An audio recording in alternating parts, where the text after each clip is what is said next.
Hey guys, tonight we begin with the bizarre and often ridiculous final moments of those who were supposed to be the most dignified humans alive. Royalty, kings, queens, emperors. Their lives were filled with ceremony, power, and gold-threaded robes. But their deaths? Well, let's just say some of them would rather be forgotten. So before you get comfortable, take a moment to like the video and subscribe. But only if you genuinely enjoy what I do here. And let me know in the comments where you're tuning in from and what time it is for you. It's always fascinating to see who's joining us from around the world. Now, dim the lights, maybe turn on a fan for that soft background hum, and let's ease into tonight's journey together. King Adolf Frederick of Sweden. Death by desert. Of all the ways for a monarch to exit this world, in battle, by betrayal, or on a velvet deathbed surrounded by sobbing nobles, King Adolf Frederick of Sweden chose desert. It was February 1771, a chilly evening, and Adolf Frederick, like many of us after a stressful day of doing absolutely nothing important, decided to treat himself. Except his idea of a treat was a culinary suicide mission. The royal menu that night was ambitious. It began with lobster, then caviar, then sauerkraut, smoked herring and champagne. Not one glass, no, several. Enough to make even the royal wig feel dizzy, but none of that killed him. What did him in? 14 servings of semla. Now, if you're not Scandinavian, semla is a sweet roll made of wheat, cardamom and almond paste, topped with whipped cream and floating in warm milk. It's delicious. It's heavy. It's the kind of dessert you eat one of and say, "Whew, that's enough." Adolf Frederick had 14. That's not dessert. That's a sugar-based assassination. His servants must have been horrified. Somewhere between roll number 10 and 13, someone surely said, "Your Majesty, perhaps a digestive walk?" But the king waved them off, spoon in hand, cream on his lips, determined to go out in style. And he did. Later that evening, he complained of stomach cramps, which progressed to pain, then collapse, and then the official cause of death, digestive problems. That's putting it mildly. The man ate himself into oblivion. His legacy? A relatively peaceful reign, some administrative reforms, and the title of the king who ate himself to death. You've got to hand it to him. There are worse ways to go. He wasn't assassinated. He didn't fall off a horse. He didn't die of plague or a cursed goblet. He was taken out by pastry. And honestly, that's kind of majestic in its own way. So next time you reach for a second slice of cake and hear that little voice in your head say, "Why not?" just remember King Adolf Frederick. And maybe, just maybe, put the spoon down. King George II, the royal Lou. Exit royalty tends to imagine its final moments with a bit of ceremony. A deathbed farewell, a fading breath whispered in Latin, perhaps a full orchestra humming gently in the background. But King George II of Great Britain, he died on the toilet. Yes, you read that correctly. It was the morning of October 25th, 1760. King George II, in his late 70s, woke up feeling a bit off. Still, he followed his usual morning routine. Some light conversation, maybe a touch of royal grumbling, and then, as all men must, a visit to the privy. Except he didn't return. Moments later, servants rushed in and found the monarch slumped over the chamber pot. He had suffered a sudden aortic aneurysm, a rupture of the body's largest artery, and died instantly. So yes, technically he died of natural causes. But the location? Unforgiving. Let's take a moment to imagine it. The King of England, Elector of Hanover, defender of the faith, meeting his end not in bed, not on horseback, but half-sitting, mid-business, pants at royal half-mast. Hardly the portrait you want framed over the fireplace. To be fair, the chamber pot itself was no peasant's bucket. We're talking porcelain, possibly gold-rimmed, and surely flanked by servants trained in the art of not reacting. But still, it's the kind of death that gets whispered about in footnotes, not sung in ballads. The physicians wrote it up respectfully. The public was told he died of a heart problem, which was technically true, but the full story was preserved, thanks to court gossip and a few very honest palace attendants who couldn't let it go. And neither has history. Because for all his accomplishments, his wars, his reforms, his reign over an empire, George II is remembered most clearly for being the only British monarch to die on the toilet, a legacy no one asked for and no one has matched. He ruled an empire and died like a man. Sigurd the Mighty, bitten by a dead man. Some royal deaths are tragic, others are absurd. And then there's Sigurd the Mighty, who managed to die from something even Shakespeare couldn't have invented, a bite from a man who was already dead. Let's rewind to the 9th century. Sigurd Eysteinsson, better known as Sigurd the Mighty, was the Earl of Orkney, a Viking leader, fierce warrior, and all-around Norse tough guy. He spent most of his life raiding, conquering, and terrorising the northern British Isles. Then one day, he defeated his Scottish enemy, a rival chieftain named Mael Brigte. In a move that screamed Viking confidence and questionable hygiene, Sigurd tied the man's severed head to his saddle as a trophy of war. Now this was a common practice in Viking circles. Brutal, yes, but considered a solid day's work. The problem? Mael Brigte's head still had teeth. As Sigurd rode home in triumph, the head bounced around, as severed heads tend to do when tied to saddles. At some point during the bumpy ride, one of the dead man's teeth scraped Sigurd's leg, a minor cut. Nothing to worry about.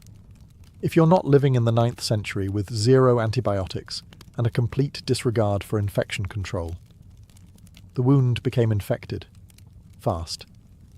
And just like that, the victorious Viking, who had slain dozens, conquered territories, and taken down a warlord, died from a scratch. Not just any scratch, a posthumous bite. That's not just ironic, that's cosmic slapstick.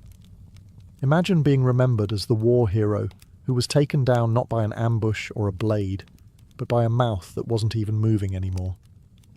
Historians don't know if Sigurd's men laughed, cried, or just quietly untied the head and walked away. Probably all three. Sigurd's story is now a legend, and honestly, it deserves to be. Not because of the conquests, but because he might be the only Viking in history who lost a duel to dental hygiene. Crown Prince Sardo. Death by rice chest. There are royal deaths that make you chuckle, and then there are those that make you slowly put down your chopsticks. Enter Crown Prince Sardo of Korea, heir to the throne of the Joseon dynasty in the 18th century. A young man born into privilege, groomed for power, and eventually remembered as the prince who died inside a box. Not metaphorically, literally. Sardo had issues. Mental health, violent outbursts, erratic behaviour, call it what you will, but the court described him as dangerously unpredictable. He was known to execute servants on a whim, and was rumoured to wander the palace at night with a sword, muttering to himself. As you can imagine, this made him unpopular. Now his father, King Yongjo, was a Confucian monarch, calm, composed, and painfully concerned with appearances. Executing one's own son would have been politically messy and spiritually scandalous.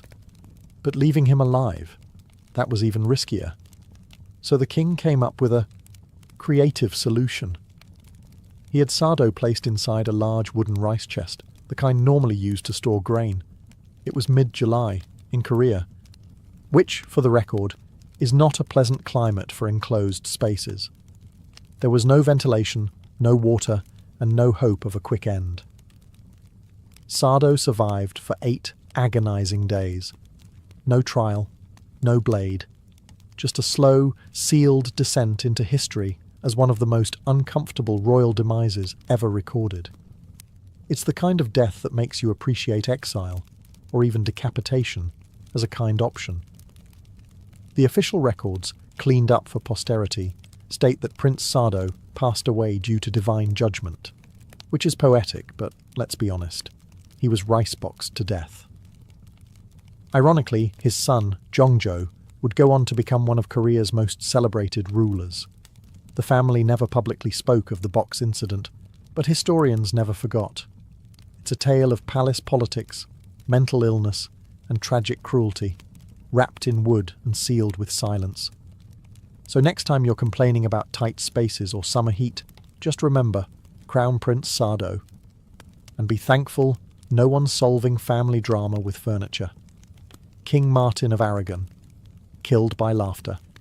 If you've ever been told that laughter is the best medicine, allow us to introduce you to the one man in history who quite literally overdosed on it.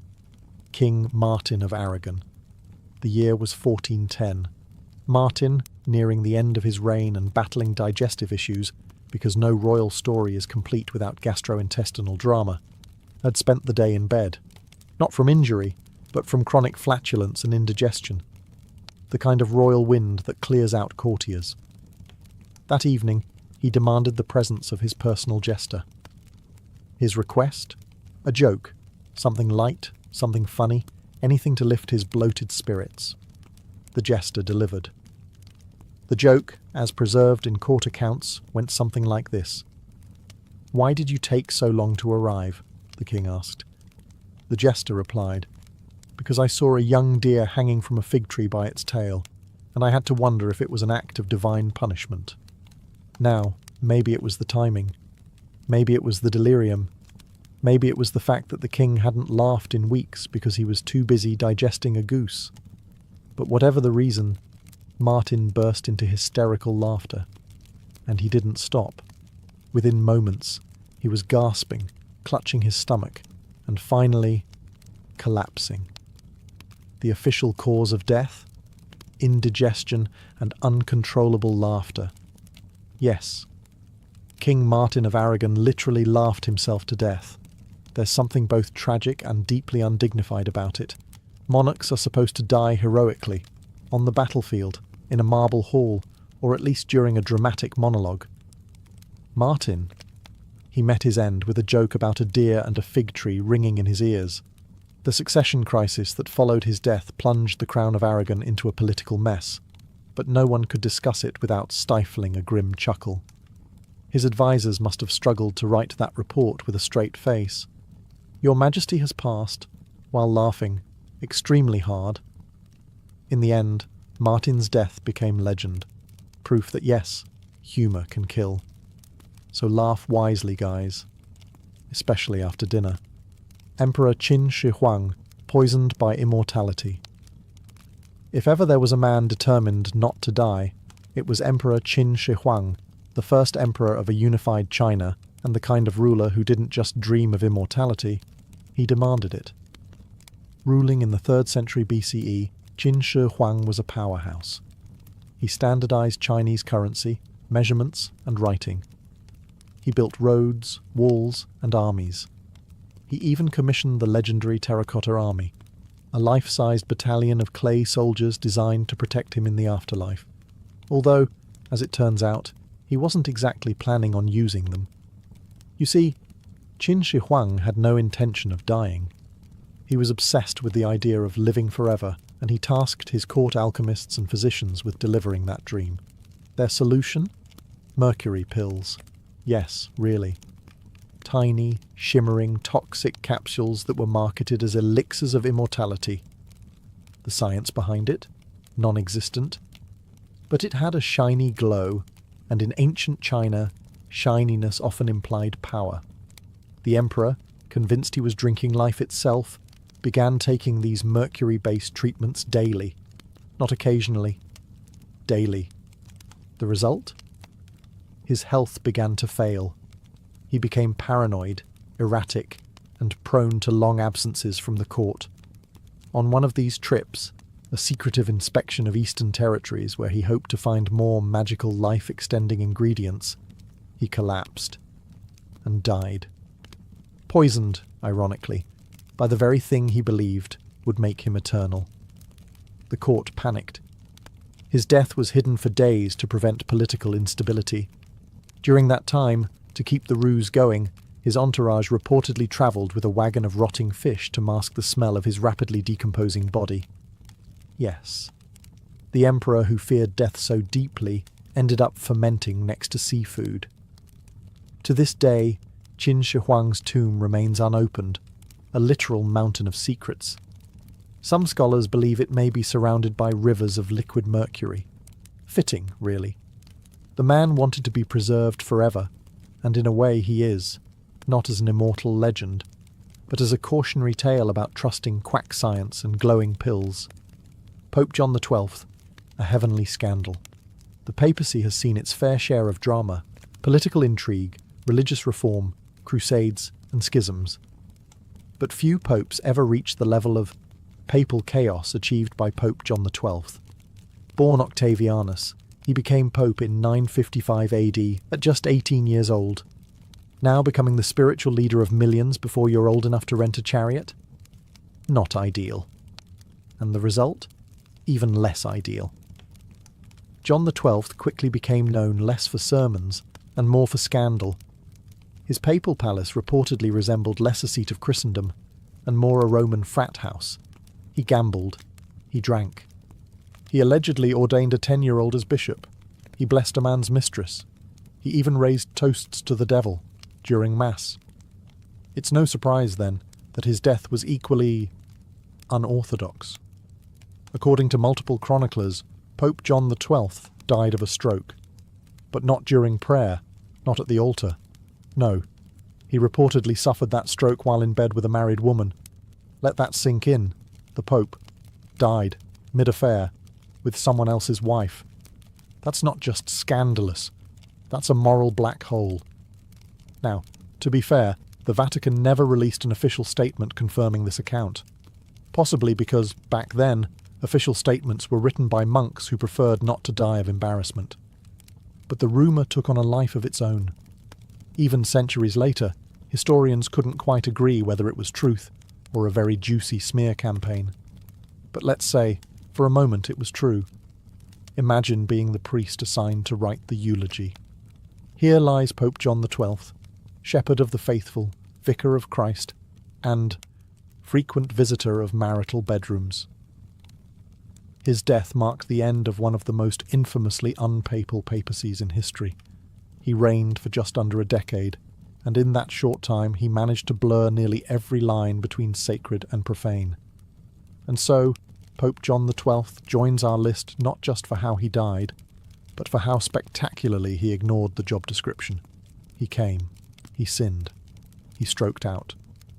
And history never forgot. King Alexander of Greece, monkey business. Royal duties can be dangerous. War, assassination plots, the occasional poisoned goblet. But King Alexander of Greece? He was killed by a monkey. Yes, a monkey. It was 1920. Greece was balancing on the edge of political turmoil, and Alexander, a young and relatively inexperienced king, had been placed on the throne while his father was exiled. He wasn't exactly in charge, more like a placeholder in a crown.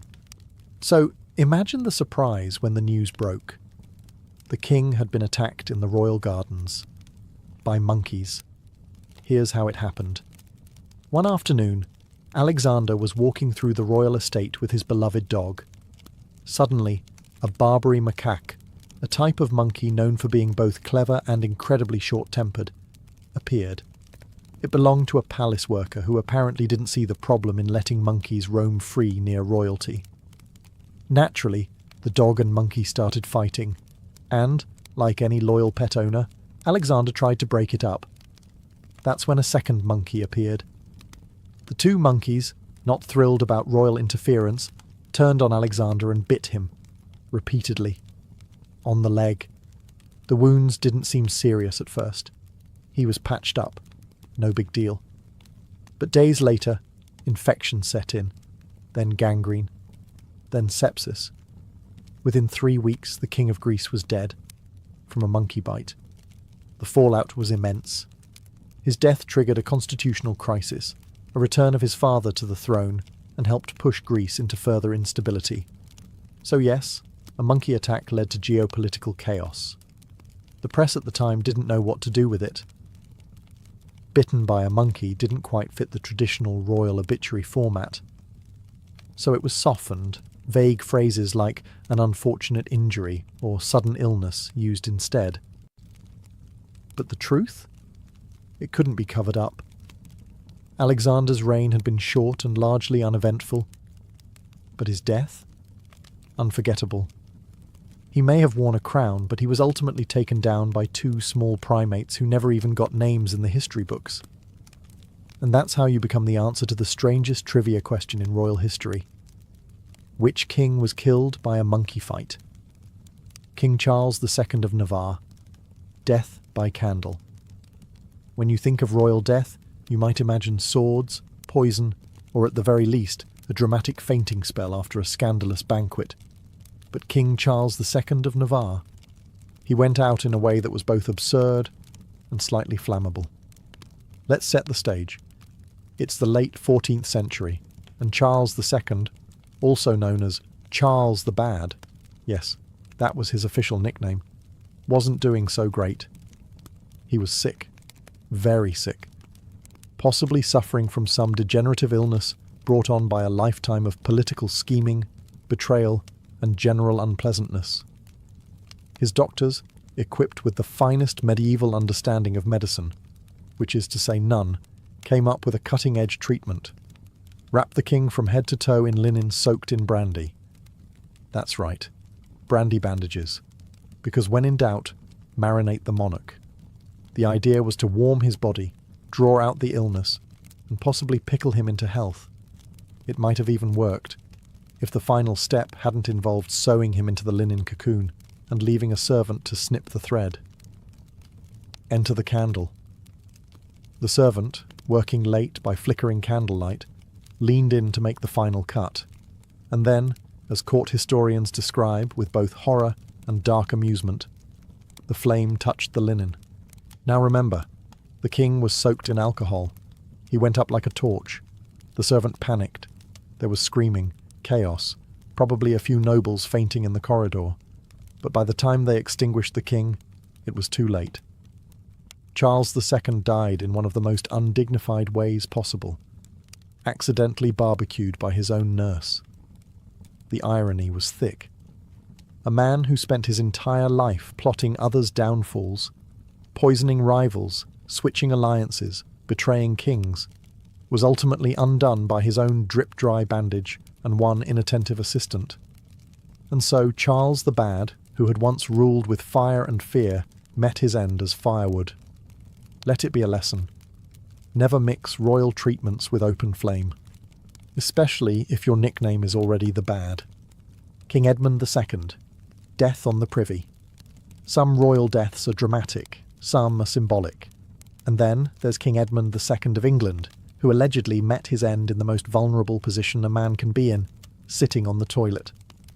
Known as Edmund Ironside, because the second just wasn't intimidating enough, he reigned for only 7 months in 1016. His nickname came from his battlefield grit and refusal to yield to Danish invaders, particularly King Canute the Great, who was breathing down England's neck at the time. Edmund fought like a lion, enduring defeat, betrayal, and political chaos.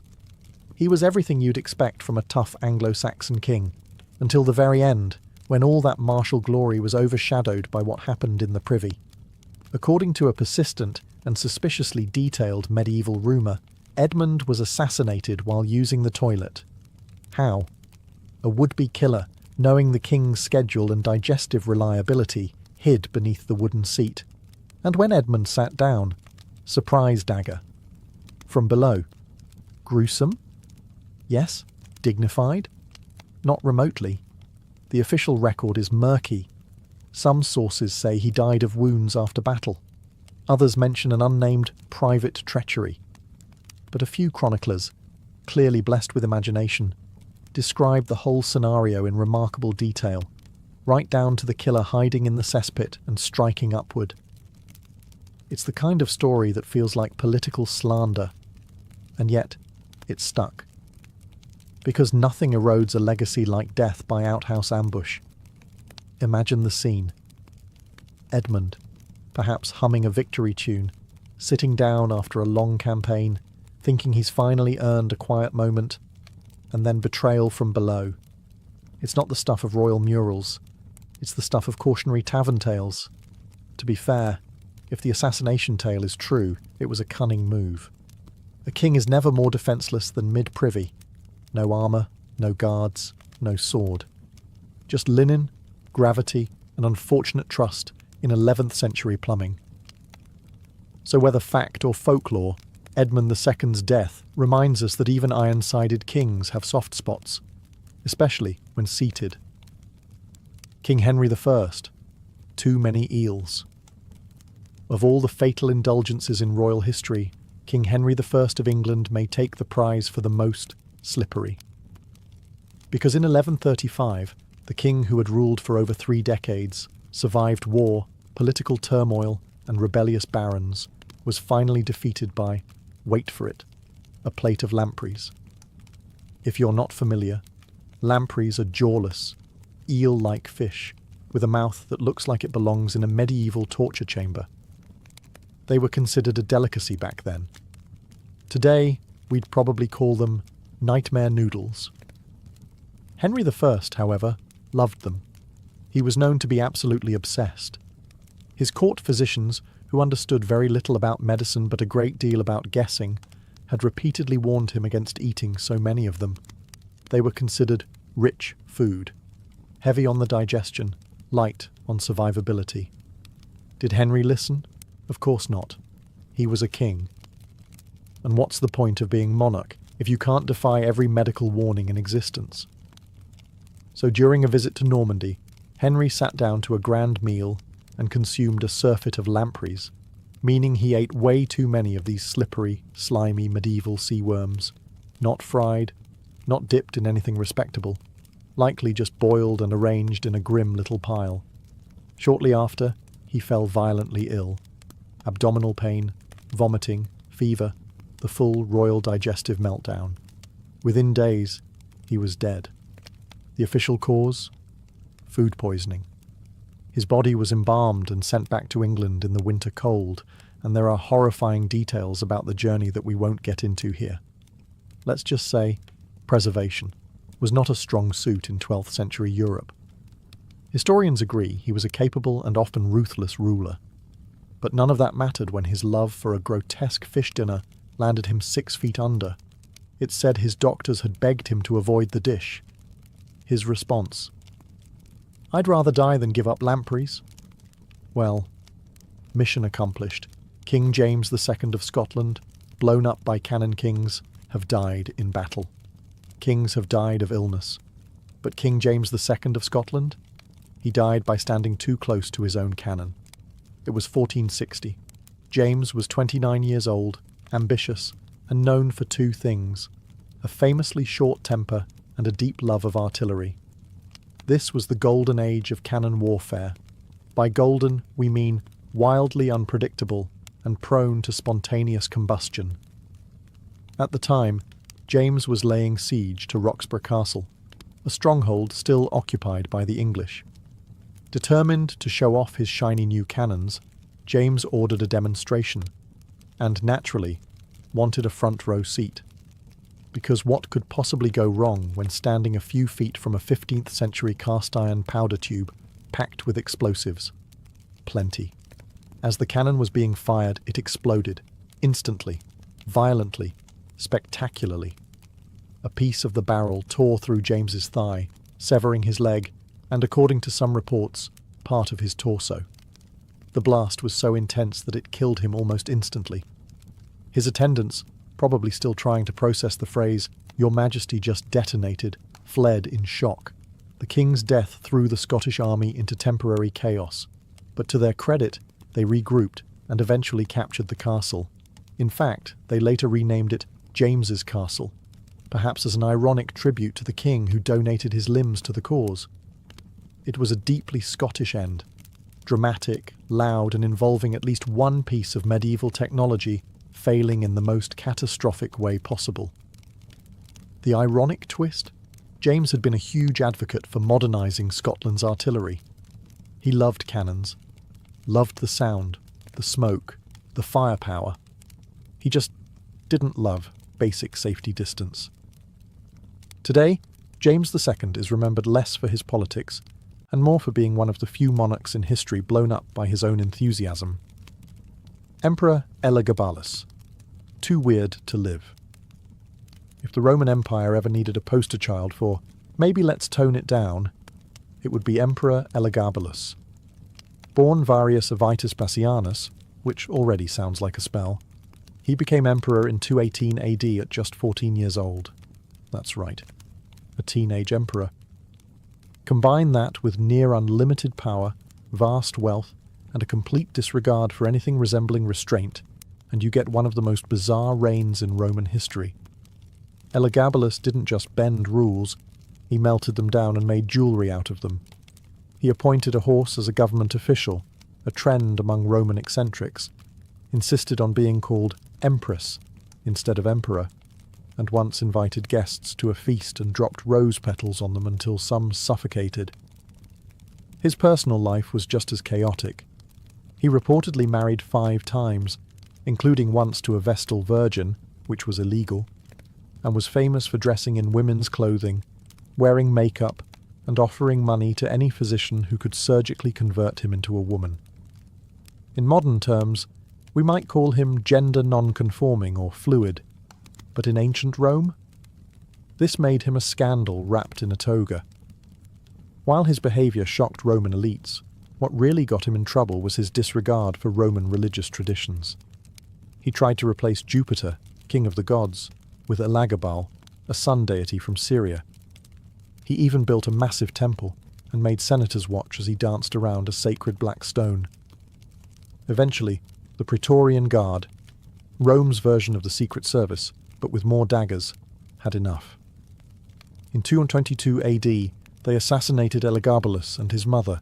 Their bodies were dragged through the streets, dumped into the Tiber River, and the Roman Empire collectively hit reset. Elagabalus was only 18 when he died. A teenager with too much power, too many parties, and far too little impulse control. Historians still debate whether he was a misunderstood visionary or just a chaotic tornado in a silk robe. But one thing is clear. His reign was too weird, too wild, and for Rome, just too much. Catherine the Great. Rumours that outlived her few rulers in history had reputations as grand, or as scandalously misunderstood, as Catherine the Great of Russia. She was a brilliant reformer, a patron of the arts, a political powerhouse who expanded the Russian Empire and corresponded with Voltaire. But if you mention her name at a dinner party, chances are someone will mumble something about a horse. Let's get this out of the way. No, Catherine did not die in an intimate encounter with a stallion. That myth, persistent, absurd, and thoroughly untrue, was cooked up by her enemies after her death. It has no historical basis and says more about 18th century gossip than it does about Catherine herself. The real story? She died of a stroke in 1796 at the age of 67, while using the toilet. That's it. She collapsed in her private quarters and never regained consciousness. Quiet, undramatic, and very human. But why the horse rumour? Catherine, during her reign, made powerful enemies, both foreign and domestic. She was a woman ruling alone in a male-dominated empire, unapologetically intelligent, and known for her passionate personal life. She had lovers, sure, but so did many kings before her. The difference? Catherine's conquests were documented and scandalised, while her male counterparts were praised for theirs. After her death, political rivals and bitter aristocrats seized the opportunity to undermine her legacy. The horse rumour, vulgar and absurd, was tailor-made for enduring humiliation. It stuck, not because it was believable, but because it was too shocking to forget. It's the royal version of a bad tabloid headline that just won't go away. So while Catherine expanded Russia's borders, modernised its administration, and helped drag the empire into the Enlightenment, she's still haunted by one fake equestrian footnote. In the end, she didn't die with drama. She didn't die in battle.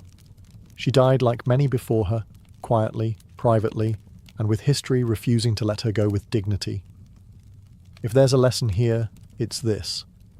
Power is fleeting, but rumours have long legs, especially when they involve horses.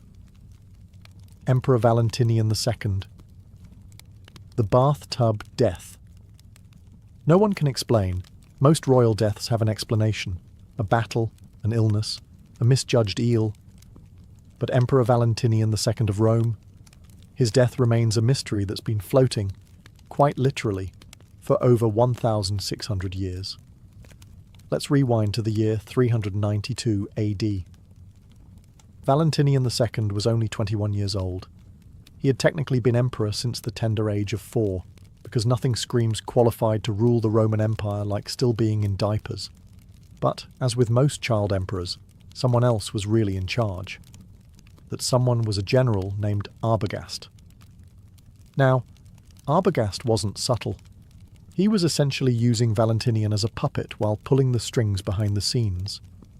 The young emperor, understandably not thrilled about being a royal mannequin, started pushing back. Tensions rose. Political whispers turned into threats. The palace air got heavy with accidental death energy. And then one morning, Valentinian was found dead in his bath. Not in the middle of a lavish feast, not stabbed on the Senate floor, just peacefully drowned, in a tub, no bruises, no blood, just a lifeless young emperor, floating awkwardly like the end of a badly written mystery novel. Arbogast, of course, claimed it was suicide. A convenient and very tidy explanation. Historians, however, have long doubted that story. Valentinian was young, ambitious, and had just begun asserting his authority. Suicide? Unlikely. Political murder? Now that's more Roman. But because no one actually saw it happen, and because forensic science back then amounted to, well, he's not breathing, the true cause of death was never proven. What followed was even messier. The Western Roman Empire plunged into chaos. Arbogast installed a puppet ruler, and yet another civil war ignited, all triggered by a corpse in a bathtub and 100 unanswered questions.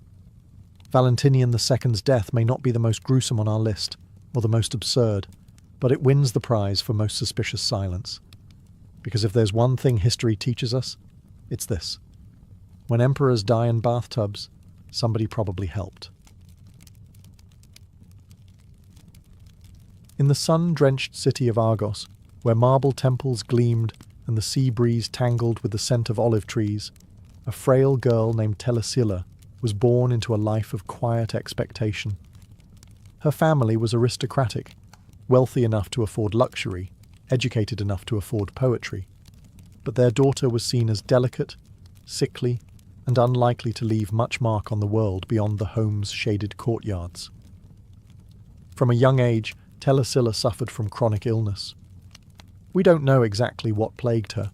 Ancient records rarely give us such mercy, but she was often bedridden, a passive observer of life's energy from behind linen curtains. In a society that prized athleticism and public presence, especially among men, Telesilla's physical weakness could have been a sentence to obscurity. But here's where fate, or perhaps the muses, intervened. Unable to join the bustling life of the agora or the festivals of Hera, Telesilla turned inward. And inward she found poetry. Lines and rhythm became her companions. Words were her resistance. Instead of falling into despair, she began composing verses, some say with the same fluency others used to breathe. Her poems honoured Apollo, Artemis, Athena, divine beings of strategy, healing, and war. It's almost ironic, considering what would come later. And as her poetry deepened, something else changed. Pausanias, the ancient travel writer, claimed that through her dedication to the muses and the act of writing itself, Telesilla's body began to heal. Slowly, steadily, she grew stronger. It's possible that she took part in ritual purification, or simply found purpose that revitalized her.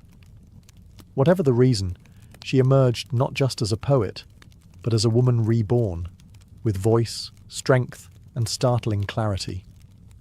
In time, her works became widely admired. Her name passed from symposium to symposium, and her lyrics stirred something deep in the hearts of Argive women. She wasn't just crafting verse, she was crafting identity. She gave her city its voice. And though no one could know it yet, that voice would soon echo not in the theatre, but on the battlefield. Because this poetess wasn't done surprising the world, not by a long shot. As Telesilla's name grew within Argos, her home became a place of quiet reverence, not for wealth or beauty, but for her words. She wrote with a particular focus on the gods, especially Apollo and Artemis, the divine siblings of healing, precision, and purity. Her hymns didn't merely praise, they invoked presence. These were not empty rituals. These were spiritual calls to arms, of the soul. Her verses were likely recited at temples and sacred festivals, sung by choruses of young women dressed in white, their voices rising beneath sun-scorched columns. Through her poetry, Telesilla provided not only spiritual expression, but also emotional education. She reminded the people of Argos, especially its women, that they too were part of the divine tapestry. They weren't merely spectators in a male-dominated mythos. They were woven into the narrative. And while men debated politics in the Agora, it was Telesilla's verses that seeped into the minds of Argive daughters. In a world where education for women was rare, poetry was their inheritance. Her hymns taught them reverence, strength, even defiance, wrapped delicately in metaphor and rhythm. But it was more than just literature. For Telesilla, these hymns were medicine. Ancient accounts suggest that her devotion to poetic discipline helped cure her lifelong illness. Though we might roll our eyes at the idea of writing your way to health, there's something timeless in this concept. She found purpose, and perhaps in doing so, she found resilience. The more she wrote, the more she stood. The more she stood, the more people listened. And Argos needed her voice, because war was coming. The city had been growing complacent, leaning too heavily on its past glories and underestimating the tensions rising around it. Sparta, that eternal neighbour to the south, had already shown its teeth more than once, and while the men of Argos continued their debates, no one suspected that a poet, the once sickly girl who healed herself with verse, would soon become their rallying cry. In many ways, Telesilla was already preparing her city. Her hymns didn't just soothe, they steeled. They became quiet rehearsals for something louder, bloodier, and more urgent. When the time came, the women of Argos would already know the rhythm of defiance, because she had already taught them how to sing it. The year was around 494 BCE, and Argos stood on the edge of disaster. Tensions with Sparta had finally snapped. The Battle of Sapea erupted, an ambush staged with Spartan precision and Argive miscalculation. The Argive men, confident in their numbers and tradition, fell into a trap laid by King Cleomenes of Sparta. It was brutal, systematic, a massacre dressed in strategy. Hundreds of Argive soldiers were slaughtered. Some say nearly the entire male fighting force of the city was wiped out. What remained was a shell of a city, its gates open, its warriors dead, its fate seemingly sealed. Argos lay defenceless, and Sparta knew it. What Cleomenes didn't know, what perhaps no one could have predicted, was that behind those bloodied city walls was not just grief and ruin. There was Telesilla. In the aftermath of the battle, as wails of mourning echoed through marble halls and temples, it would have been easy, expected even, for the people of Argos to surrender. Many probably considered it, but somewhere among the collapsed morale, Telesilla stepped forward, not with a spear, but with fire in her eyes. She rallied the women. The story, preserved in fragments by later historians like Plutarch and Pausanias, is nothing short of astounding. Telesilla, the poetess once confined by illness, now stood before her fellow citizens, mothers, daughters, widows, and called them to arms, literally. They gathered every weapon they could find, spears once mounted on walls, shields left behind by the fallen. Even stones and farming tools were repurposed. And in the shadow of that ancient city, women began training. The elderly, the young, even the servants, they all prepared for what was coming. Telesilla organized it. This wasn't some mythic fever dream. It was strategy. She positioned women atop battlements to give the illusion that Argos was still fully defended. She drilled them in formations. They were not trained soldiers, but they were fierce, determined, and above all, furious. The city waited. Breath held. The Spartans would return. Everyone knew it. But when they did, expecting a broken city ready to kneel, they found something else entirely. A wall lined with women, armed, prepared, led by a poet with no crown, no title, just command in her voice. Argos had fallen, and now it would rise again. The Spartan army returned, expecting plunder. After all, they had decimated Argos's military. What remained, they assumed, were civilians too broken to fight back. An easy conquest, maybe even a lesson in Spartan mercy. But what greeted them at the gates of Argos was no surrender. It was spectacle. It was defiance. It was Telesilla. The walls were lined with women, fully armed, their eyes steady, their posture unshaken. Their commander, a woman once known only for poetry, now stood tall, directing strategy like a general born of war. And then the women attacked. The battle was not elegant. This was not the Homeric ideal of shield walls and bronze-plated honour. It was chaos, furious, unrelenting, and intimate. These women fought with whatever they had. Spears stabbed from above the ramparts. Boiling water scalded Spartan helmets. Stones rained like curses. It was as much psychological as it was physical. The Spartans, trained for disciplined combat against soldiers, were suddenly locked in brutal melee with people they were not prepared to kill, women. And that hesitation cost them.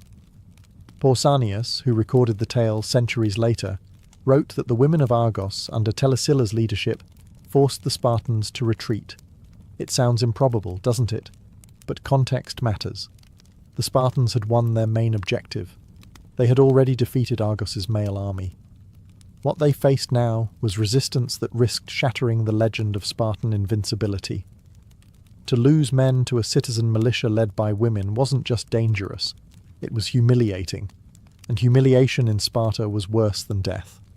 So they withdrew. Let that settle for a moment.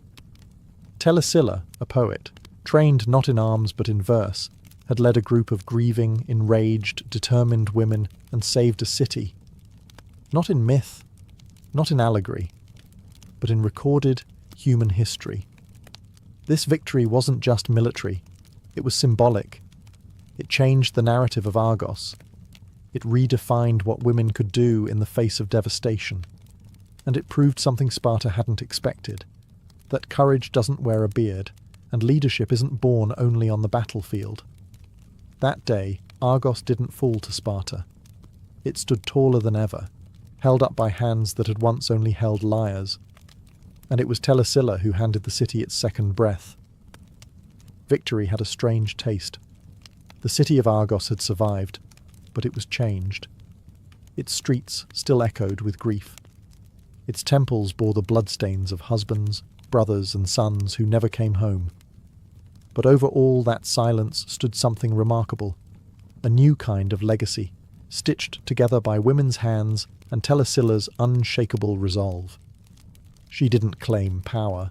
She didn't crown herself queen or sit upon a throne. Telesilla returned to her poetry. It might seem anticlimactic, but this was precisely her genius. She didn't fight for personal glory. She fought because her city needed her. And once Argos was safe, she resumed what she loved, composing hymns and honouring the gods. But now, her verses had new weight. They weren't just lyrics sung at festivals. They were reminders, living memory set to meter. Imagine the girls of Argos growing up in the shadow of that victory, whispering stories of the poet general who once led their mothers into battle. Imagine their voices reciting her verses under moonlight, not just as ritual, but as power. Telesilla's poetry had become prophecy, and prophecy had become precedent. The city honoured her not just in song, but in stone.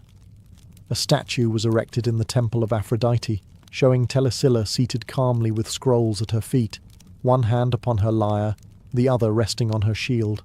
Not as a contradiction, but as a complete truth. She was both artist and warrior, and she had shown her city that those identities were not only compatible, they were necessary. Elsewhere in Greece, the story spread. Telesilla became a symbol not only of Argive resilience, but of womanly courage in a world that rarely allowed such narratives to breathe. Philosophers debated her, poets echoed her themes, and in time, her name was preserved in collections of heroic women, standing shoulder to shoulder with queens and oracles. But perhaps most powerful of all was the silence that followed. She didn't chase war, she didn't court conflict. Her defense of Argos was an act of necessity, not ego. When peace returned, so did she, to her ink, to her rhythm, to the private sacred space where poems were born. And in doing so, she proved that real strength isn't measured in how long you hold the sword, but in knowing exactly when to put it down. Telesilla's name began to stretch beyond the city walls of Argos, carried not by armies, but by admirers. Her story, part history, part legend, was whispered in symposiums, etched into scrolls, and retold in hushed admiration by men who never thought they'd speak of a woman as both poet and protector. She was not mythologized into a goddess. She remained human, and that made her all the more powerful. Her dual legacy resonated deeply across the Greek world because it broke a mold that many didn't realize could be broken. In an era when women were expected to be silent, invisible, or ornamental, Telesilla was none of those things. She was educated, expressive, and, when the moment came, fierce. And yet, even her poetry was not lost to time. Some of her verses survived, cited by later grammarians and scholars. Though fragmentary, they suggest a rich, reverent tone, filled with invocations of the divine, vivid imagery, and a deep understanding of ritual. She didn't just write, she shaped the sacred. It's difficult to say how much of her work has vanished into history's abyss. Like so many women of antiquity, her voice was preserved only in pieces, filtered through the pens of men centuries after her death. But even these remnants are enough. They speak of a woman who believed in beauty, in community, in purpose, and in the capacity of language to build more than verse, to build courage, memory, resistance. Artists later depicted her surrounded by scrolls and shields, sometimes crowned with laurel, sometimes simply sitting alone in contemplation, always poised between song and silence, art and action. She inspired later generations of women, though subtly, like a steady flame that never quite goes out. In the Hellenistic period, and even into Roman times, her name appeared in anthologies, a rare inclusion among lists dominated by male voices. Her story wasn't repeated out of novelty, it was repeated because it mattered. Telesilla of Argos wasn't the loudest warrior, nor the most prolific poet, but she was something rarer, a woman who moved between two worlds with grace, fire, and intent. And in doing so, she forced the world to take notice, not with conquest, but with clarity. As centuries passed, the name Telesilla began to fade, not from legend, but from mainstream history. Like so many women of the ancient world, her memory was tucked into footnotes, her achievements mentioned only in fragments, and often with a tone of polite surprise, as though it were somehow an accident that a woman had done something remarkable. The Hellenistic world, with its shifting power centers and cultural transformations, began favoring different kinds of heroes: conquerors, philosophers, kings. In this new climate, a woman poet who defended her city with wit and will didn't quite fit the mold of the stories that empires like to tell. By the time Roman authors picked up her name, it was almost folkloric. Plutarch mentions her with a kind of rhetorical curiosity, less interested in her verse or her politics, and more in the idea that a woman had ever wielded command at all. To him, and many of his contemporaries, Telesilla was an anomaly, a remarkable exception, a rare flower in a man's garden. But this is where history itself betrays us. Because it wasn't just Telesilla who vanished from the center of the narrative. It was countless women like her, leaders, thinkers, poets, whose stories were deemed too inconvenient to preserve in full. The scrolls were lost, the statues were repurposed or destroyed, the voices were silenced, not by violence, but by centuries of editorial neglect. And yet, Telesilla persisted. Her story survived not because it was allowed to, but because it was too compelling to kill. Because the image of a woman standing atop a city wall, shield in one hand, verse in the other, simply refused to go quietly. That kind of image doesn't disappear. It smoulders in memory, reignites in times of crisis, and whispers to each new generation that bravery wears many faces, and some of them wear veils. In modern times, historians and feminists alike have begun to revisit her legacy. Not to exaggerate it, but to reclaim it. To dust off the silence and examine what happens when we let the full weight of a woman's story stand beside her male counterparts. And in doing so, we don't just remember Telesilla. We remember what history tried to forget. Though much of ancient Greece has crumbled, its statues worn smooth, its scrolls turned to dust, Telesilla's legacy still lingers in three enduring forms: stone, scroll, and sisterhood. First, the stone. In the ancient sanctuary of Aphrodite in Argos, long after the war cries faded, a statue of Telesilla once stood. Not a grand marble colossus, but a thoughtful monument. She was depicted seated calmly, her scrolls scattered at her feet, her hand resting on a helmet. No raised sword, no dramatic stance. Just a moment of stillness. An image of a woman who had mastered both art and action. Even the placement in Aphrodite's temple was deliberate. Not Athena, the goddess of war and wisdom. Aphrodite, goddess of love, beauty, and, perhaps here, resilience. It was a quiet revolution carved in stone. Then came the scrolls. Though most of Telesilla's poetry is lost, what little remains reveals a voice rich with reverence and clarity. Scholars across centuries have tried to piece together her verses, finding in them not only artistic merit, but emotional insight. Her style belonged to the lyric tradition, intimate, melodic, charged with spiritual devotion. She was not writing for spectacle. She was writing for the soul, and perhaps that's why her words survived longer than her battles. And finally, the sisterhood. Telesilla's story became a kind of coded anthem for women through the ages, especially for those denied swords, votes, or recognition. She offered something more enduring than strategy: permission. Permission to act, to speak, to lead, to protect. She wasn't just a historical figure. She was a mirror, one in which generations of women could see their own potential reflected, no matter how obscured by time. Her tale has inspired plays, poems, even academic treatises.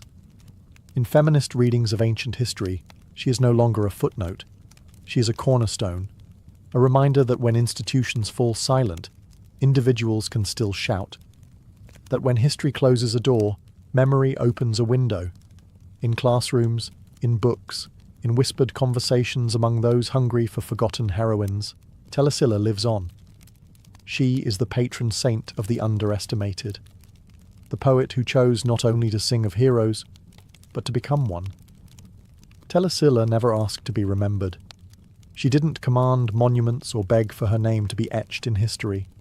And yet, here we are, over 2,000 years later, still speaking her name, still telling her story, still awed by what she did in a world that tried to forget her kind.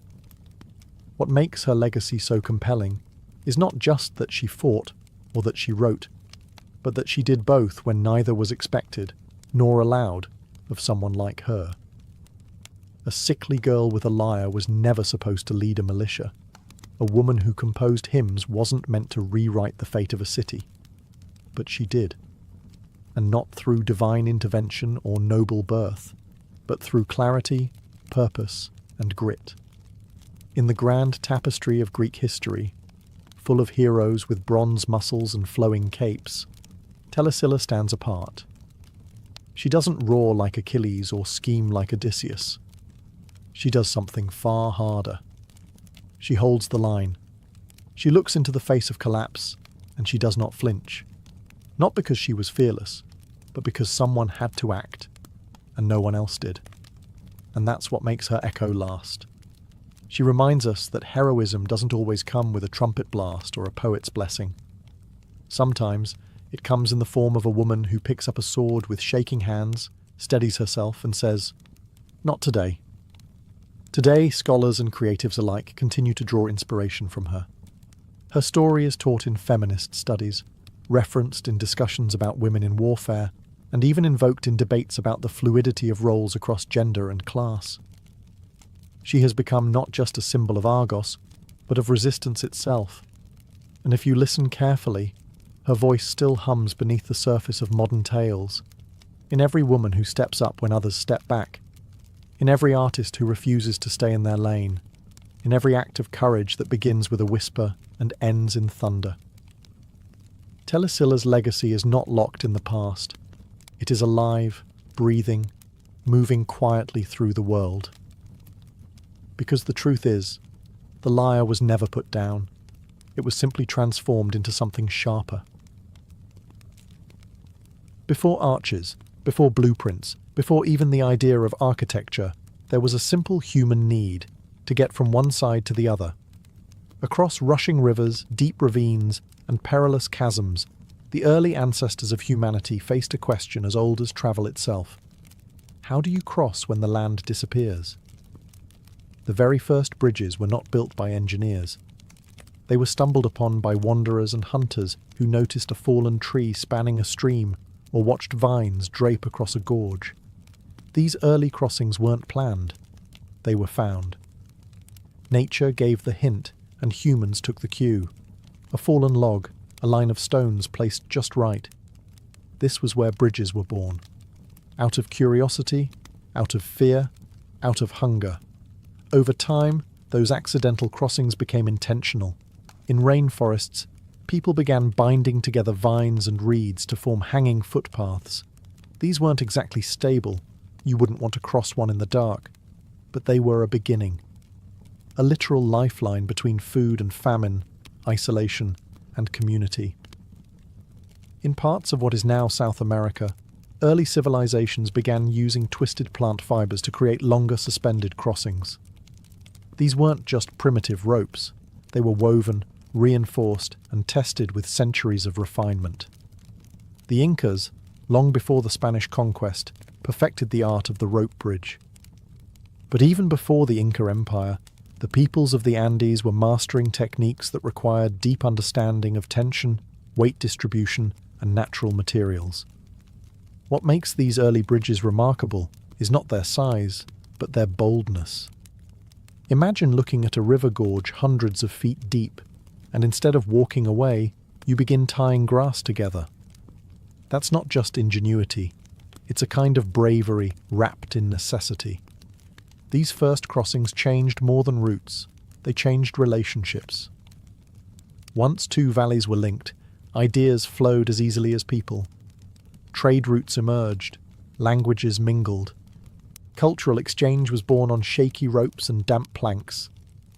A bridge, even the humblest one, is always more than wood and fibre. It's an invitation, a statement, a quiet refusal to let nature have the final say. In those earliest spans, civilizations took their first steps toward connection and never looked back. High in the Andes Mountains, where cliffs drop like knives and rivers roar with glacier melt, the Inca Empire wove its own answer to nature's brutal geography. The Incas didn't just build bridges, they tied the sky together. Their roads ran for thousands of miles across mountains and valleys, but it was the rope bridges, or cuishuachaca, that truly defied imagination. These bridges were made entirely of grass. Not wood, not metal, not stone, just woven strands of ichu, a tough mountain grass twisted into cords, and those cords twisted into cables. The process wasn't just technical, it was ceremonial. Entire villages would gather once a year to build or rebuild these bridges by hand. Each family was responsible for a section of rope. They braided, chanted, and hauled, working in a rhythm passed down through generations. The resulting bridge could stretch across a 100-foot canyon, swaying with every gust of mountain wind.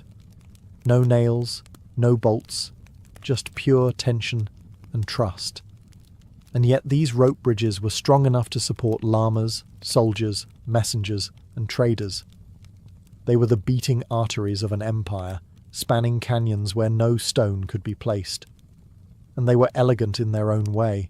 Suspended like cobwebs across the void, they moved with the wind instead of fighting it. They bent, swayed, and sighed, but rarely broke. When one did collapse, it wasn't treated as a failure. It was simply the end of a cycle, ready to be born again by the hands of those who lived along its path. These rope bridges weren't just infrastructure. They were sacred. The annual rebuilding was a living ritual, a reminder that the land was not to be conquered, but worked with. That connection required not brute force, but harmony. No empire understood this better than the Incas. Even today, one rope bridge remains in use, the last Huachuaca, still rebuilt annually by local communities near Huanchire, Peru. UNESCO has recognized it as intangible cultural heritage. Tourists cross it gingerly. Locals cross it with muscle memory. In a world that increasingly forgets how to repair, the Inca Bridge reminds us of something ancient and vital, that strength doesn't always come from stone. Sometimes it comes from woven grass, shared labor, and the will to meet across the void. Far from the wind-tossed Andes, across the rivers of ancient China, another philosophy of bridge building was taking root, one that favored permanence over flexibility, symmetry over sway. Chinese engineers saw bridges not just as tools, but as expressions of balance, of earth, water, and heaven connected in stone. As early as the Zhou dynasty, Chinese builders had been experimenting with wooden and pontoon bridges. But it was during the Han and later the Sui and Tang dynasties that something extraordinary emerged, the segmental arch bridge. Unlike the steep Roman arch, which relied on a high curve, the Chinese approach flattened the arch, giving their bridges a gentle rise and greater stability under dynamic loads like carts and animals. These were not just aesthetic choices. They were masterclasses in tension and compression. Take, for example, the Zhaozhou Bridge, built in the early 7th century by the engineer Li Chun. Spanning 123 feet with a 37-foot-high arch, it remains one of the oldest surviving open spandrel stone bridges in the world. It's not just old, it's brilliant. Li Chun designed it with smaller, secondary arches along the base to reduce weight and water resistance during floods. His understanding of both structure and natural forces was centuries ahead of his time. But Chinese bridges weren't only feats of engineering, they were deeply poetic. Many were built near temples or gardens, reflecting ideals of Taoist harmony and Confucian order. The bridge wasn't just a crossing, it was a moment, a pause between destinations, a chance to contemplate the still water below and the swirling heavens above. Stone lions often guarded the entrances, not merely as decoration, but as symbols of protection. Bridge names were chosen with care, often invoking luck, longevity, or spiritual awakening. And for scholars and artists of the Tang and Song dynasties, bridges became a favourite subject in painting and verse. A simple walk across one could become a metaphor for everything: change, connection, and the quiet strength of staying still amid motion. In ancient China, bridges were more than civil works. They were spiritual geometry, each stone laid not just with skill, but with philosophy. To cross one wasn't just to travel, it was to pass through balance itself. If China built with harmony, Rome built with ambition. For the Romans, a bridge wasn't just a way to cross a river, it was a declaration. We are here, and we will stay. As the Roman Empire expanded, it faced an endless parade of rivers, valleys, and gorges. But where others saw obstacles, Rome saw blueprints. The Romans took what the Etruscans had started, arch technology, and turned it into something monumental. and permanent. Using stone, concrete, and sheer willpower, Roman engineers constructed bridges that didn't just survive time, they defined it. One of the most famous is the Pons Fabricius, built in 62 BCE, which still carries foot traffic across the Tiber River today.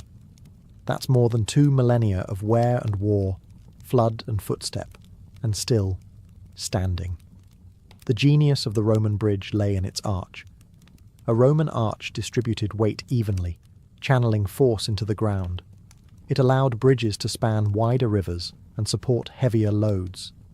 And with the invention of pozzolanic concrete, which could set underwater, Roman builders gained flexibility their rivals couldn't match.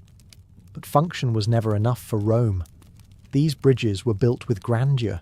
They were often faced with marble or limestone, inscribed with the names of emperors, adorned with statues and triumphal messages. Some were even designed as part of aqueducts, like the breathtaking Pont du Gard in modern-day France, which served as both a water channel and a towering architectural statement. For Roman legions, bridges meant speed. For Roman merchants, they meant prosperity. And for the empire itself, they meant permanence. The roads of Rome were famously straight and unyielding, but it was the bridges that made those roads matter. Wherever Rome went, it bridged the gap, literally and metaphorically, between conquest and civilization. A bridge wasn't just infrastructure, it was empire in miniature, orderly, strong, and built to last. Even after the empire fell, many Roman bridges remained, used, rebuilt, reimagined. The stones whispered of a time when engineers walked hand in hand with emperors, and when rivers, no matter how wide or wild, bowed to the Roman will. To cross a Roman bridge was to walk in the footsteps of conquerors, and to feel the weight of eternity under your feet.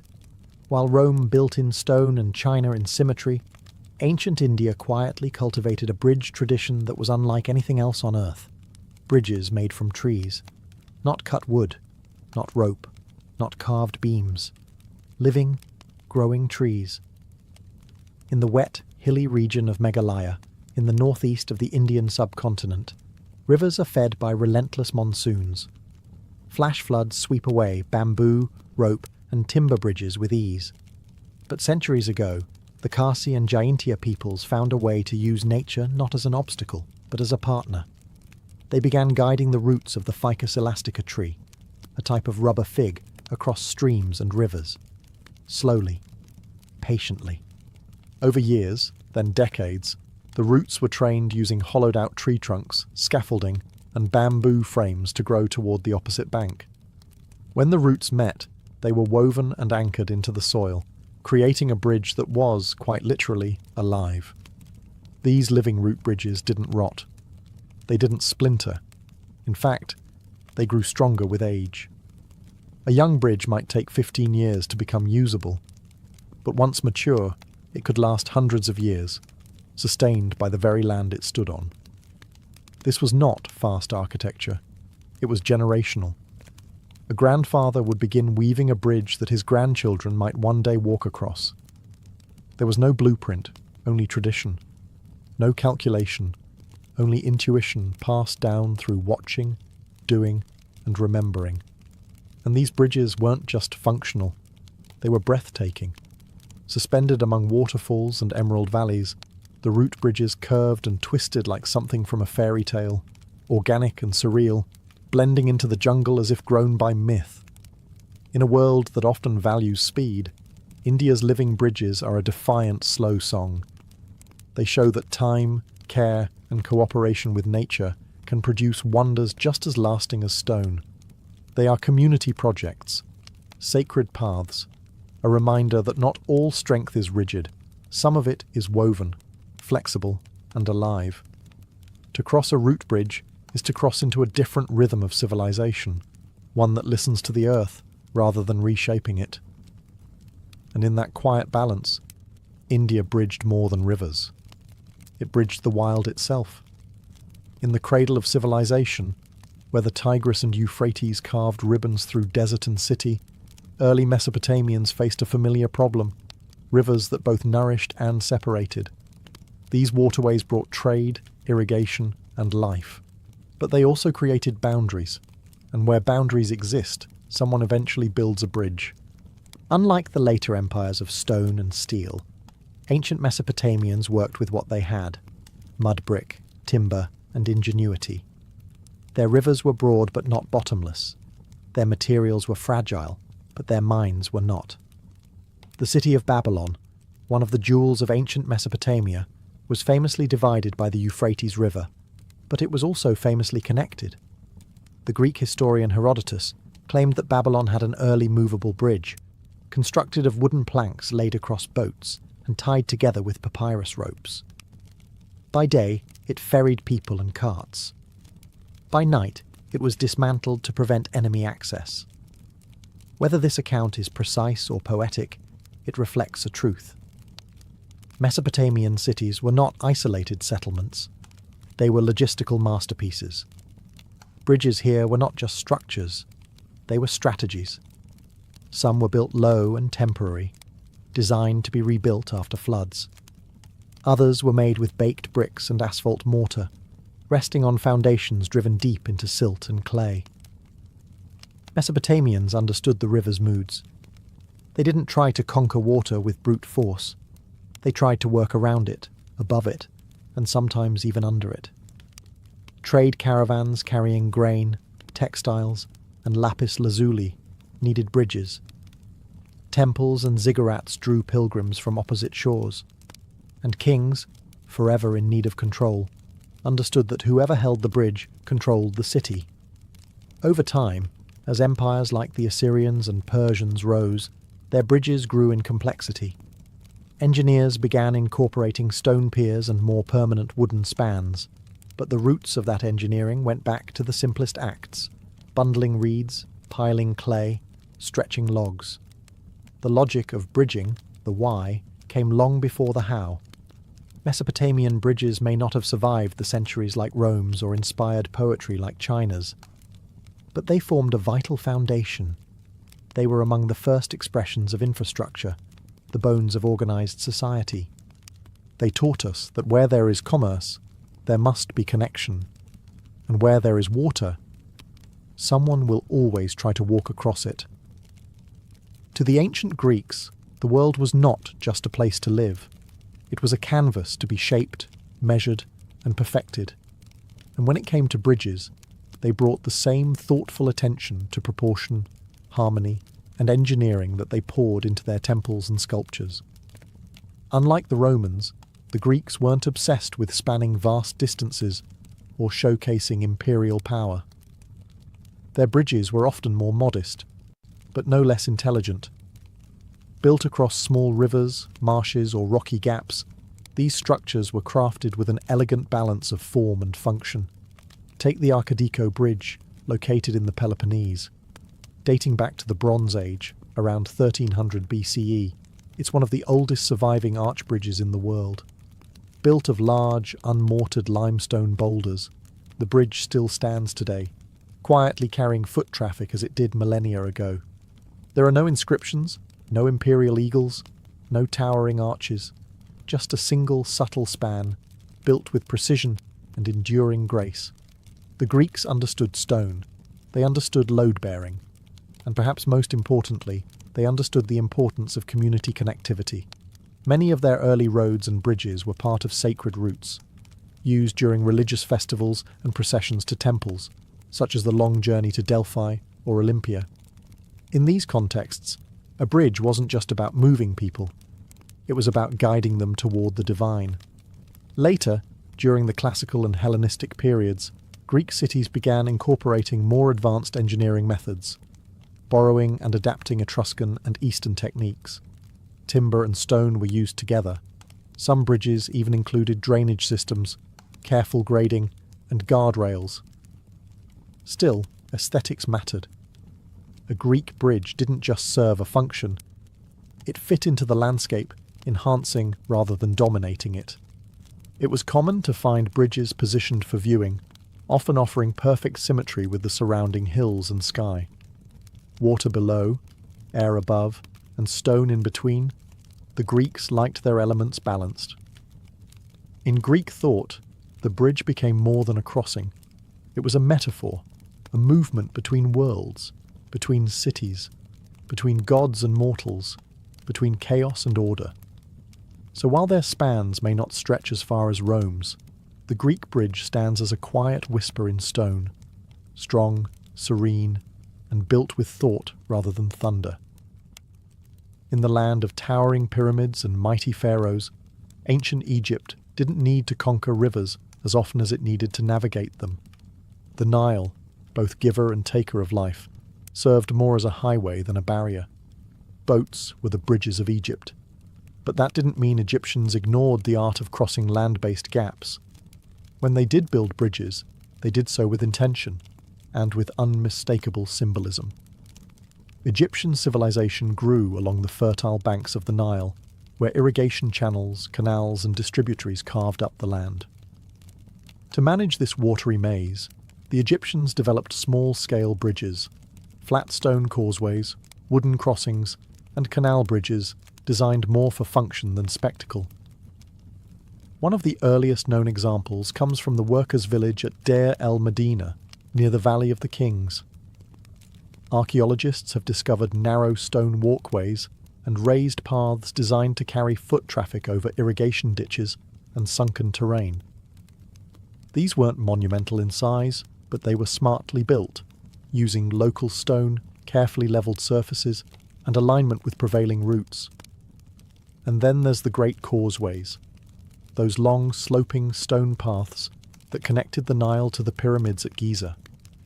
While technically not bridges, these structures acted as ceremonial links between the river and the tombs of the dead. Massive and meticulously constructed, these causeways were used to transport the pharaoh's funerary goods, chariots, and even his mummified body during grand religious processions. In these causeways, we see something more than transport. We see spiritual transition, a passage from life to death, from one world to another. The bridge, in Egypt, wasn't always a structure you walked across. It was an idea. The soul crossed into the afterlife. The king moved from mortal dust to divine eternity. As Egypt expanded and urbanized, more bridges appeared over canals and smaller water networks, often tied to temple precincts or granary systems. Some were likely made of wood, lost to time, but their foundations, stone piers and embankments, remain buried beneath desert and field. The Egyptian bridge was never a monument to conquest. It was a conduit of water, of grain, of sacred memory. Not grand in form, perhaps, but monumental in what it represented. The eternal journey between shores, seen and unseen. By the time the ancient world began to fade into the medieval, its bridges remained, quiet, immovable witnesses to the ambitions, fears, and brilliance of early civilizations. Some crumbled, buried by flood or forgotten war. Others, remarkably, still stand. A root bridge in India, a Roman arch in France, a Greek limestone span in the Peloponnese. Silent, but unbroken. What unites all these ancient bridges, whether born of grass, stone, wood, or myth, is that they were acts of faith. Not religious faith necessarily, but human faith. That we could overcome separation. That we could connect what nature had divided. That the people on the other side were worth reaching. Every civilization had its own approach. The Incas used tension. The Romans used compression. The Chinese used curvature. The Mesopotamians used buoyancy. But the principle was the same. Link what cannot be leapt. Make distance irrelevant. And each bridge said something about the people who built it. The Incas trusted time. The Greeks trusted balance. The Egyptians trusted eternity. The Romans, they trusted concrete. But even beyond function and philosophy, bridges told stories. A rope bridge whispered of community. A Roman aqueduct thundered empire. A Chinese stone arch spoke of harmony. They didn't just carry bodies, they carried beliefs, identities, and purpose. Some bridges were born in urgency, built quickly after a war or flood. Others were born in ritual, raised in song, rebuilt in ceremony, maintained not by kings, but by farmers and children. All of them required cooperation. No one builds a bridge alone. You need hands, patience, and hope. And perhaps that's why they still resonate with us today. Not because we're impressed by ancient tools or clever math, but because we recognize the courage it takes to build something between danger and safety, between isolation and unity, between now and the generations to come. In a world that often pulls itself apart, ancient bridges remind us of something quieter, older, and wiser. That connection is worth the effort. That strength can be gentle. That sometimes the most powerful thing we can do is simply reach out. So the next time you cross an old bridge, pause. You're walking on the remains of ancient dreams, and they're still holding. Before there were words carved into clay or hymns sung in stone temples, there was sound. Not organized music in the way we know it, but raw, instinctive rhythm, nature's own symphony waiting to be noticed. The crackling of fire, the patterned drip of rain, the rustle of leaves, the rhythmic thump of feet. These were the first instruments, and somewhere along the way, early humans stopped just listening. They started imitating. The earliest musical instruments known to us come from the Paleolithic period. Among them, flutes made from bird bones and mammoth ivory, found in caves in Germany and dated to over 40,000 years ago. They had holes carefully drilled along their bodies, designed to control pitch, not just make noise. These weren't toys, they were tools of emotion. Imagine it, in the flickering dark of a cave, someone gently blowing into a carved bone, the notes echoing like whispers through stone. A lullaby for a child, a chant for the hunt, a sound to soothe the dying or stir the sacred. These first notes weren't just entertainment. They were memory made audible. Early music likely served functional roles. Rhythmic clapping or drumming could synchronize group labor, build morale, or intimidate enemies. Repetition made things memorable. Long before writing, information was sung, not said. Melody was a mnemonic device, anchoring knowledge to tone and pattern. The beginning of oral tradition is, in many ways, the beginning of music. In tribal rituals across ancient cultures, we see evidence of percussion instruments, wooden slats, seed rattles, stretched animal skins struck in time. These tools helped bind communities together, providing a shared experience that required no translation. You didn't need to speak the same language to move to the same beat. Music likely emerged alongside, and intertwined with, spiritual belief. In early burials, we find instruments placed beside the dead, flutes, drums, bells, as if the journey to the next world required accompaniment. Or perhaps the music was meant for the living, echoing with grief, hope, or a longing to reach beyond the veil. In these earliest sounds, we weren't just surviving, we were beginning to express ourselves, to remember, to celebrate, to mourn. Before we built cities or wrote myths, we sang. In the fertile crescent of Mesopotamia, where the Tigris and Euphrates carved paths of life through desert and clay, music was not a pastime. It was a necessity. From Sumer to Babylon, from temple to tavern, sound shaped identity, order, and the divine. The Mesopotamians didn't just play music, they recorded it, structured it, and tied it tightly to the heavens.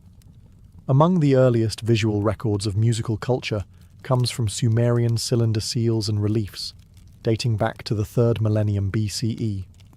These tiny artworks depict musicians holding lyres, flutes, and drums. But the true marvel lies in what archaeologists later uncovered. The lyres of Ur, elaborate instruments adorned with gold, lapis lazuli, and carved bull heads. These were not mere tools. They were sacred objects, buried with the elite, meant to accompany souls into the afterlife. The Mesopotamian lyre was delicate and resonant, its strings stretched across a wooden frame and played with plucking fingers or bone picks. Musicians were professionals, some temple-trained, others court-appointed. Music accompanied rituals, coronations, banquets, and battle. Every occasion had its sound. And then there's the real marvel: notation. A clay tablet from Ugarit, dated to around 1400 BCE, is considered one of the world's oldest surviving examples of written music. It contains hymns inscribed in cuneiform, not only with lyrics, but musical instructions using a system of relative pitch. We don't fully understand how to hear it as the ancients did, but the very fact it exists reveals how central music was to structure and spirituality. Music was also tied to cosmology. Numbers mattered. Intervals mattered. Ancient Mesopotamian thinkers, like those in Babylon, believed music could reflect the order of the cosmos, mirroring the same harmony that kept planets in orbit and seasons on time. This idea would ripple into Greek philosophy centuries later. Whether sung by priestesses to Inanna or played by travelling minstrels in crowded markets, music in Mesopotamia was layered. It was professional, sacred, celebratory, and political. It carried messages between mortals and gods. In a world carved from mud and mystery, music gave shape to things unseen, binding memory to ritual, order to time, and the soul to its story. In ancient Egypt, where gods had animal heads and pharaohs were divine, music flowed like the Nile, constant, sacred, and life-giving. It echoed in temple courts, drifted through market stalls, and accompanied every stage of human life, from birth to burial. Egyptian music wasn't ornamental. It was essential. The Egyptians believed that music had magical properties. It could calm the gods, heal the sick, and guide the dead. Instruments were gifts from the divine, most famously the goddess Hathor, often depicted with a sistrum, a rattle-like instrument used in sacred rites. To shake the sistrum was to awaken life itself. Its jingling tones symbolized the cosmic rhythm of creation.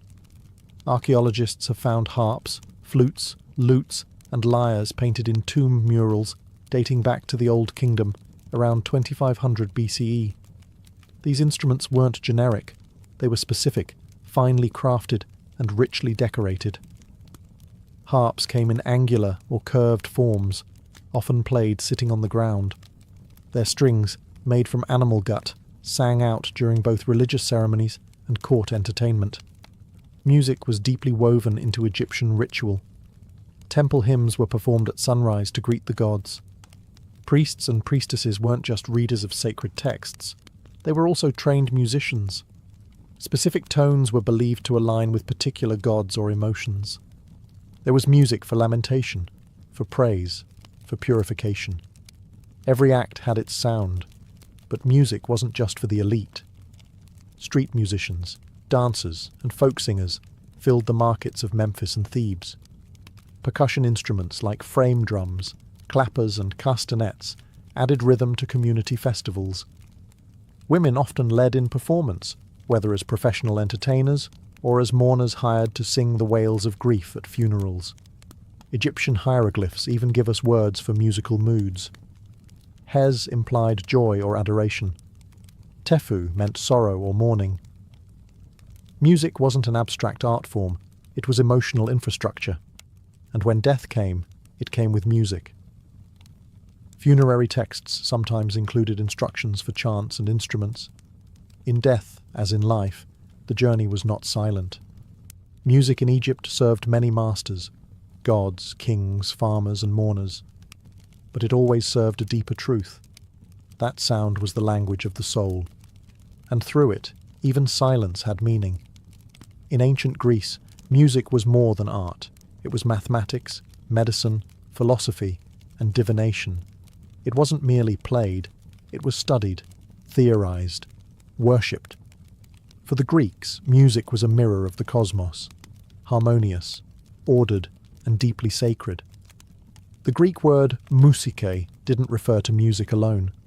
It encompassed the entire domain of the muses, the goddesses of inspiration for poetry, dance, and song. To engage in music was to draw directly from divine influence. And so, from the street performers of Athens to the philosophers of Ionia, music was both a daily habit and a metaphysical pursuit. Instruments were everywhere. The lyre, a stringed instrument associated with the god Apollo, was central to education. Greek boys, especially of aristocratic backgrounds, learned to play it as part of their formal training.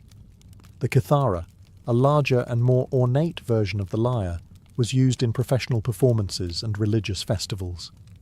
And then there was the aulos, a double-piped reed instrument with a sharp, penetrating tone, often used to accompany dramatic performances, rituals, and even military exercises. Music was tied intimately to the dramatic arts. In Greek tragedy, choruses didn't just chant, they sang. Entire plays were structured with lyrical meters, turning dialogue into a melodic unfolding of fate. Every step of Oedipus, every lament of Medea, was underscored by rhythm and melody. But behind the performance lay theory. Pythagoras, yes, the triangle guy, was among the first to propose that music could be understood numerically. He observed that harmonious notes emerged from simple ratios, like 2-1 or 3-2. From this, the concept of the music of the spheres was born, the idea that the planets themselves moved in cosmic harmony, producing a music too perfect for human ears to hear. Plato and Aristotle expanded on this. Plato believed music shaped the soul, and therefore the state. A society's moral health could be gauged by its music. Certain scales and modes were uplifting, others dangerous. Music wasn't just expressive, it was formative. In Greece, to pluck a string was to brush the fabric of reality. To sing was to participate in divine order. And to understand music was to begin to understand the soul itself. When Rome absorbed the cultures around it, it didn't just take their land, it inherited their music.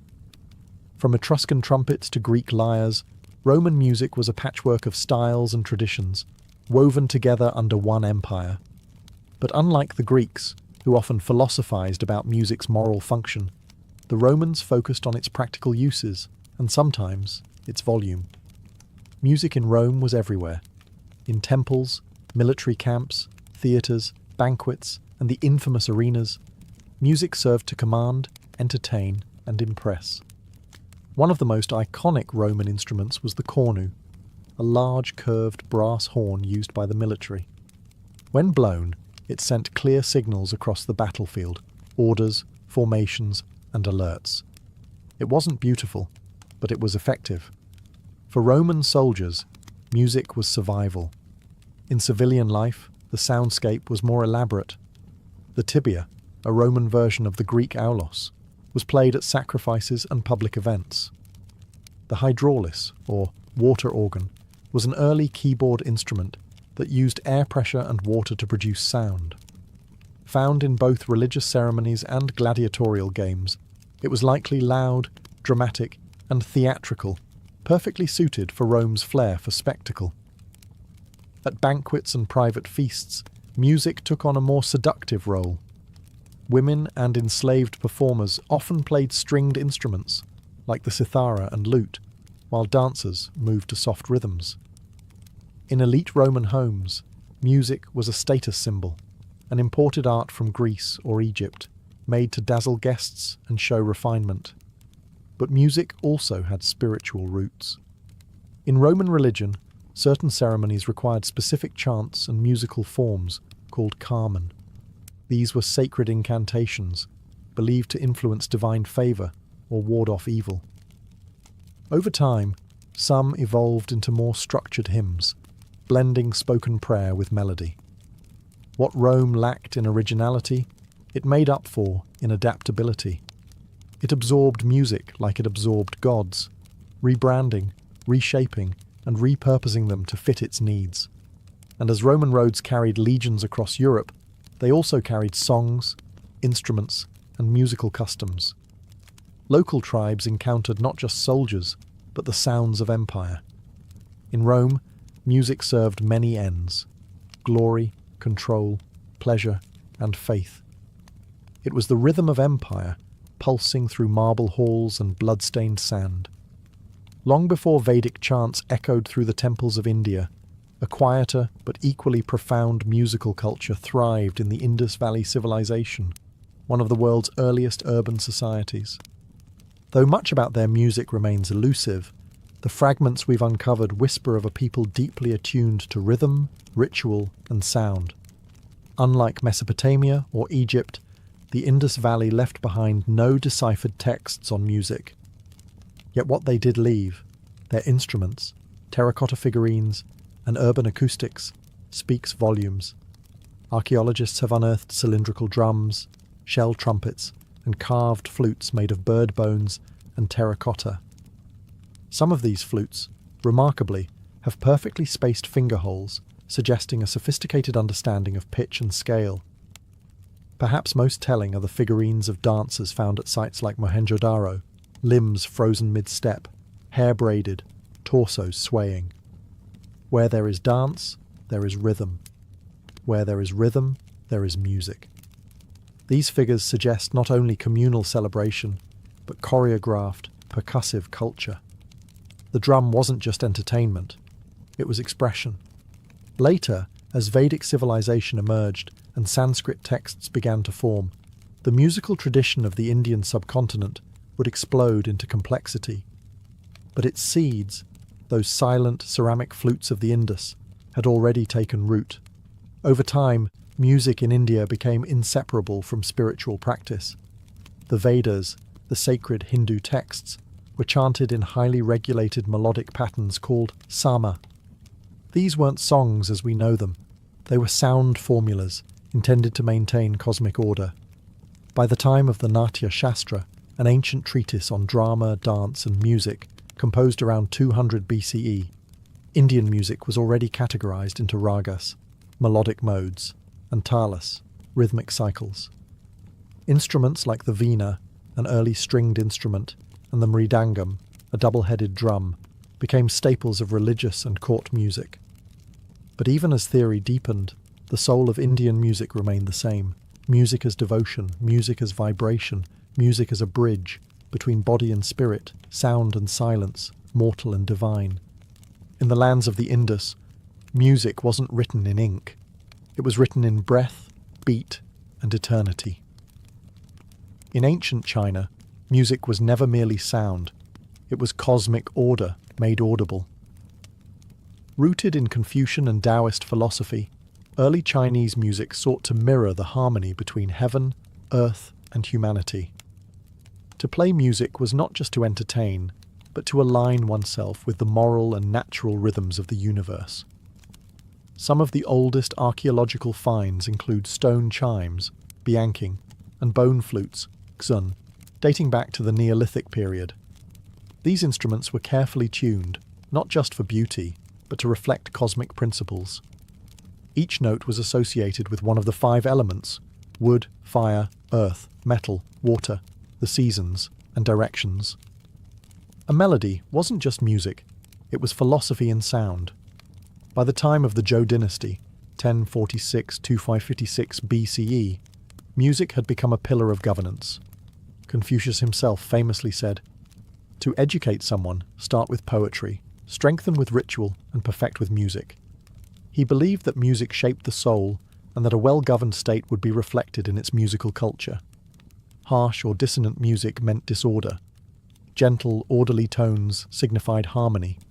Court musicians played with instruments like the guqin, a 7-string zither associated with scholars and sages. Its quiet, introspective tones weren't meant to entertain crowds, but to cultivate inner virtue.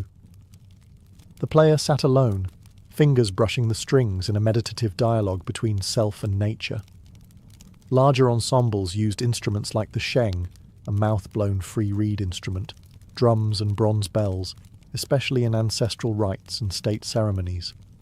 The ya-yue, or elegant music, was the official ceremonial genre used in rituals to honour heaven and ancestors.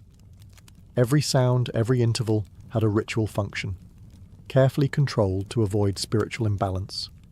Chinese music theory also developed unique scales, such as the pentatonic scale, which uses 5 notes per octave.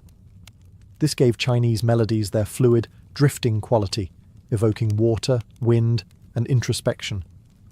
In ancient China, to hear music was to hear the balance of the world. To perform it well was to live well. Every note was a prayer. Every silence a teaching. In the ancient Hebrew tradition, music was a conduit between heaven and earth, between grief and praise, between people and their covenant with God. It wasn't entertainment, it was sacred. Every note played, every voice lifted was an offering. From the earliest books of the Hebrew Bible, music appears as a central force. In Genesis, Jubal is named as the father of all who play the lyre and pipe, suggesting that even at the very beginning, music was seen as a foundational human gift. In Exodus, after the Red Sea parts and the Israelites escape Egypt, Miriam takes up a timbrel, leading women in dance and song, a moment of celebration carved forever into sacred memory. By the time of King David, music had become a structured, integral part of spiritual life. David himself was both warrior and musician, said to calm King Saul's tormented spirit with the sound of his harp. Under his reign, music flourished as temple ritual. He appointed Levitical musicians whose role was not only to perform, but to preserve sacred songs and maintain spiritual order through sound. The Psalms, many attributed to David, form one of the oldest and richest hymnals in human history. These lyrical prayers, written in poetic form, were intended to be sung, chanted, or recited with instrumental accompaniment, usually lyres, harps, cymbals, and trumpets.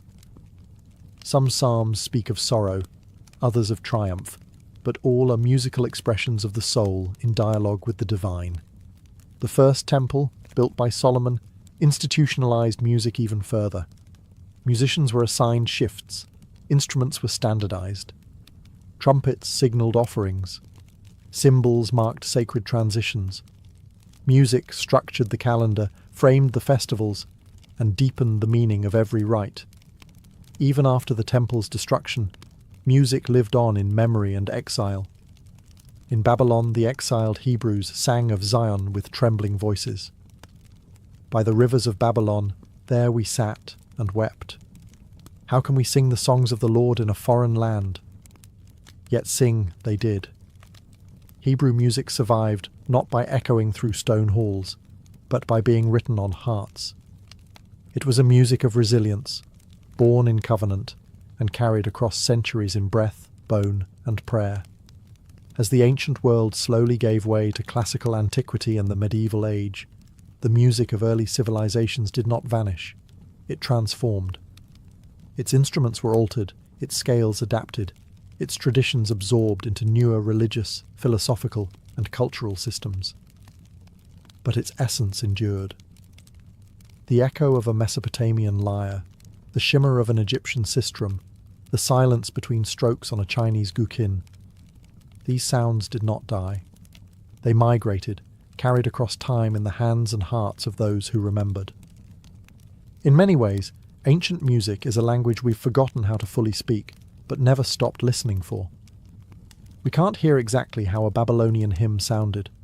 We can only reconstruct it from clay tablets, fragmented notation, and ancient descriptions. But we can feel its intention, its effort to connect body and spirit, time and eternity. Even in the absence of full musical scores, we still see music etched in stone and painted on walls. Dancing priestesses in Minoan frescoes, harpists carved into Assyrian reliefs, Roman mosaics showing cithara players at feasts. These images are static, yet they pulse with rhythm.